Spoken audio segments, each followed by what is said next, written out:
Bible சொல்லுகிறது, Abraham வெட்டும்படியாய் துணியும் போது ஒரு சத்தம்.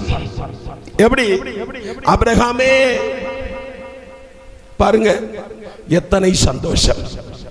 ஒரு பயத்தோடு சென்றார். பிள்ளையை பறி கொடுக்கிற ஒரு பயத்தோடு அவர் சென்றார். வரும்ப எப்படி வந்திருப்பார்? தேசத்தில் உள்ள குடிகள் எல்லாம் பார்த்திருக்கும். எப்படி வந்திருப்பார்? விட்டு கொடுக்காத ஆண்டவர் உன்னை ஒருபோதும் விட்டு கொடுக்க மாட்டார்.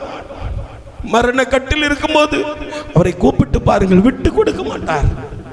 தொட்டு உன்னை சுத்தமாக்குகிறவர், தொட்டு உன்னை விடுதலையாக்குகிறவர். ஹல்லேலூயா.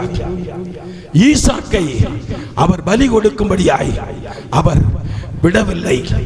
ஆபிரகாமுடைய இருதயத்தை அறிந்து மறவாமல் ஆபிரகாமை மறுபடியும் ஆசீர்வதித்த ஆண்டவர். ஹல்லேலூயா. அந்த ஆபிரகாமுடைய புத்திரனாகிய ஈசாக்கு விதைத்த அந்த காலத்தில் ஆண்டவர் அந்த ஆண்டிலே ஈசாக்கு விதைத்த போது 100 மடங்கு ஆசீர்வாதத்தை கொடுத்தார். ஹல்லேலூயா. 100 மடங்கு, 100 மடங்கு நன்மை.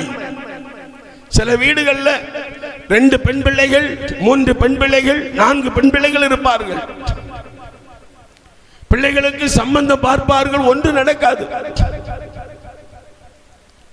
வந்து பார்ப்பார்கள், போய்விடுவார்கள், வந்து பார்ப்பார்கள், போய்விடுவார்கள்.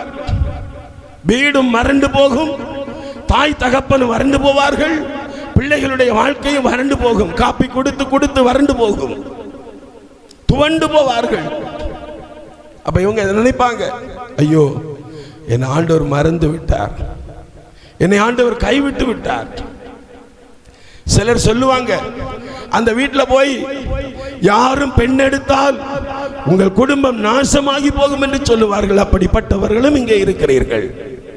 உங்கள் கண்ணீரை துடைக்கிறவர் வந்திருக்கிறார். அல்லேலூயா.